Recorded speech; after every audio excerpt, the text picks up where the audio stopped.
मेरा नाम आदित्य कुमार है और आप देख रहे हैं अपने YouTube channel the way of success. तो दोस्तों, आज के हम लोग नए वीडियो में हम लोग क्लास 10th के बायो का चैप्टर 6 कंट्रोल एंड कोऑर्डिनेशन मतलब बायो का दूसरे चैप्टर को डिस्कस करेंगे। और इस पार्ट में हम लोग जानेंगे कि हमारे बॉडी में जितने फंक्शंस होते हैं कंट्रोल एंड कोऑर्डिनेटेड वे में कैसे होते हैं। ठीक है, तो बिना किसी देरी के वीडियो को स्टार्ट करते हैं। तो पिछला चैप्टर में आपने लाइफ प्रोसेस के बारे में जाना था कि लाइफ प्रोसेस एक मेंटेनिंग जॉब है किसी भी ऑर्गेनिज्म का, और इसमें जाना था कि ऑर्गेनिज्म जिंदा कैसे रहता है। उसी में से हमने एक पॉइंट जाना था कि ऑर्गेनिज्म जो है वो ग्रोथ करता है, जिससे हम आइडेंटिफाई कर पाते हैं कि वो ऑर्गेनिज्म जिंदा है। ठीक है, तो अगर हम प्लांट्स की बात करें तो प्लांट्स में भी हम लोग ग्रोथ रिलेटेड मूवमेंट होता है। ठीक है, जैसे कि है ना, जिससे हम आइडेंटिफाई कर पाते हैं कि प्लांट में हाँ भाई प्लांट जिंदा है, प्लांट ग्रो कर रहा है।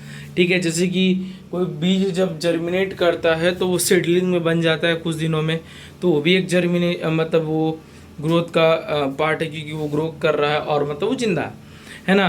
जैसे कि कोई फॉर एग्जांपल अगर हम ग्रोथ रिलेटेड बात करें तो जैसे कि कोई बिल्ली दौड़ रही है, जो बच्चे खेल रहे हैं, बफेलोज है ना घास चबा रही है, ये सब चीज़ें जो है वो होते रहता।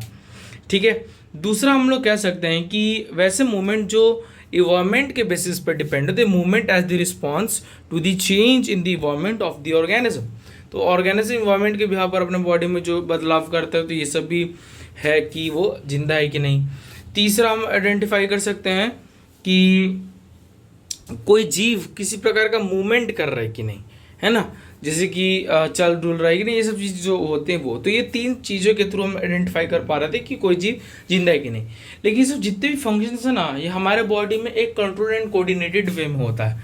ठीक है, और ये सारी चीज़ें हो पाता है नर्वस सिस्टम द्वारा, तो हम इसी को पढ़ेंगे। ठीक है, तो क्लास 9th में आपने जब आप पढ़ रहे थे तो आपने नर्वस टिश्यू और मस्कुलर टिश्यू के बारे में पढ़ा होगा।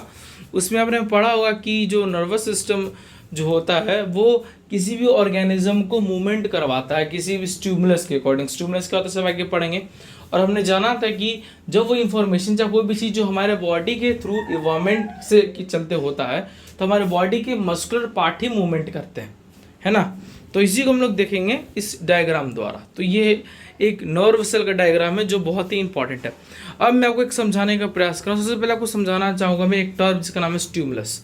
ठीक है, तो फॉर एग्जाम्पल स्टिमुलस जो है एक वो चीज़ होता है ना जिसके थ्रू हमें इंफॉर्मेशन मिलता है।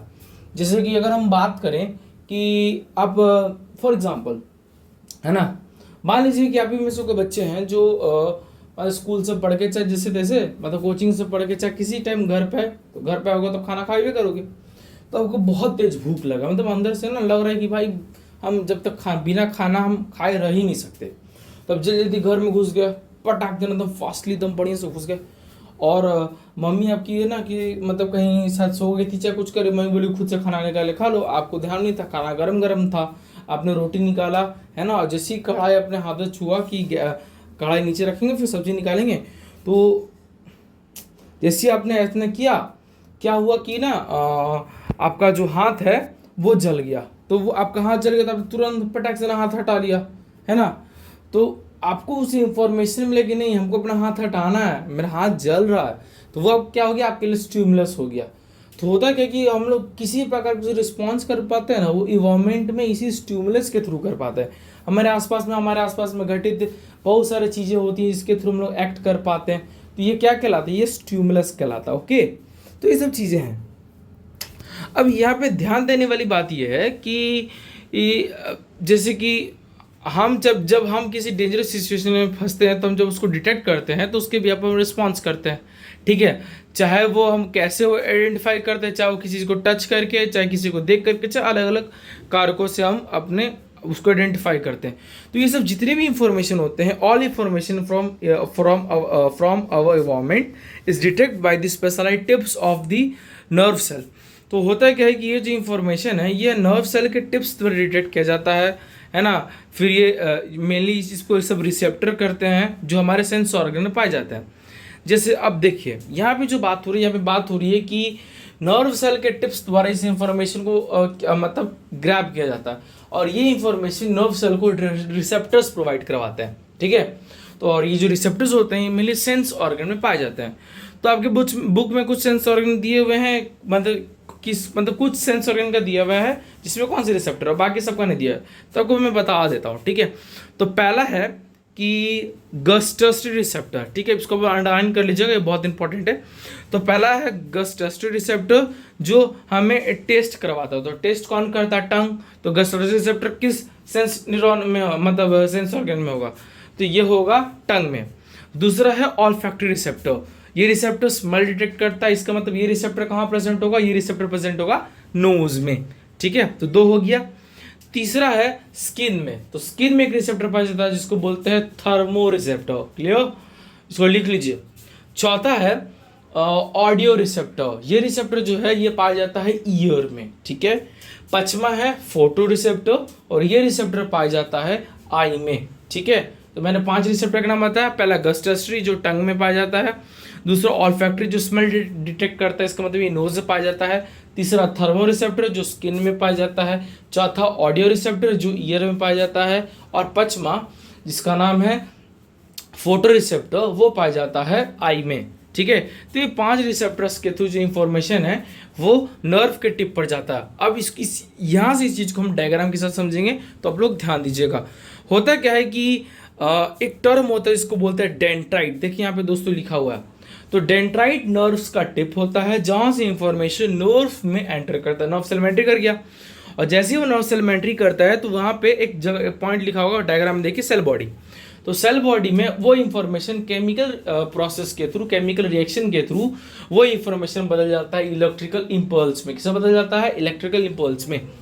तो मैंने क्या बोला कि सबसे पहले रिसेप्टर को तो इन्फॉर्मेशन जाता है डेंड्राइट में, डेंड्राइट भेजता है उसको सेल बॉडी में, सेल बॉडी में वो इन्फॉर्मेशन स्टिमुलस के थ्रू जो आया है वो बदल जाता है किस में? वो बदल जाता है इलेक्ट्रिकल इंपल्स में, ठीक है। और वो इलेक्ट्रिकल इंपल्स उस इंफॉर्मेशन को आगे भेजता है और वो नर्व एंडिंग से पहुंच जाता है, मतलब सॉरी एक्सॉन से पहुंच जाता है नर्व एंडिंग में। फिर उसके बाद वो इंफॉर्मेशन एक नर्व एंडिंग से दूसरे नर्व के डेंड्राइट में चला जाता है। उस तरीके से इंफॉर्मेशन पास करते करते करते करते इफेक्टर तक चला जाता है, फिर वो हमारा बॉडी रिस्पॉन्स करता है। तो ये इतना लंबा प्रोसेस है जो चुटकियों भर में, पल भर में हो जाता है। आप आइडेंटिफाई कर सकते हैं कि ये कितना फास्ट प्रोसेस है कि नहीं। तो हम लोग आगे बढ़ते हैं, ठीक है। अब यहाँ पे माइंड में क्वेश्चन आता है ना बच्चों कि अगर इंफॉर्मेशन नर्व एंडिंग से दूसरे नर्व में जाता है, दूसरे नर्व के डेंड्राइट में जाता है, तो कैसे जाता है? तो एक चीज़ होता है जिसको बोलते हैं हम लोग उस चीज़ को बोलते हैं साइनेप्स, ठीक है। देखिए इसमें होगा कहीं, देखिए यहाँ पे लिखा होगा साइनेप्स। तो साइनेप्स जो होता है फाइनली अलाउ करता है कि वो इलेक्ट्रिकल इम्पल्स को एक न्यूरॉन से दूसरे सेल यानी दूसरे नर्व सेल में पहुंचा दिया जाए। और इसी तरीके से करते करते वो जो इंफॉर्मेशन है वो पहुंच जाता है मसल सेल यानी चाहे किसी ग्लैंड चाहे किसी इफेक्टर तक जहाँ पे उसको जाना है। फॉर एग्जांपल ये देखिए यहाँ पे नर्व एंडिंग है, तो नर्व एंडिंग से इंफॉर्मेशन पास होके दूसरे नर्व में गया, और 2 नर्व के बीच में क्या होता है? साइनेप्स। तो ये साइनेप्स क्या करता है? उस मसल के पास पहुंचाने में चाहे किसी ग्लैंड के पास पहुंचाने में वो हेल्प करता है किसको? इंफॉर्मेशन जो इलेक्ट्रिकल इम्पल्स है वो चला जाए, ठीक है। तो इस तरीके से फंक्शन होता है। और पता है एग्जाम में आपसे इससे रिलेटेड क्वेश्चन पूछ देगा ना कि आपको सही फिगर पहचाना कि कैसे एक नर्व से दूसरे नर्व इंफॉर्मेशन जा रहा है। और आपको इस बात का ध्यान रखना पड़ेगा कि जो आप आइडेंटिफाई कर रहे हो वो पार्ट रीअरेंज हो अपने सही फिक्स्ड पोजीशन पर। ये ना कि डेंड्राइट आगे हो बना दिया पीछे, चाहे एक नर्व दिया हुआ है, एक नर्व एंडिंग है तो उसके उधर दोबारा से किसी दूसरे नर्व का डेंड्राइट होना चाहिए।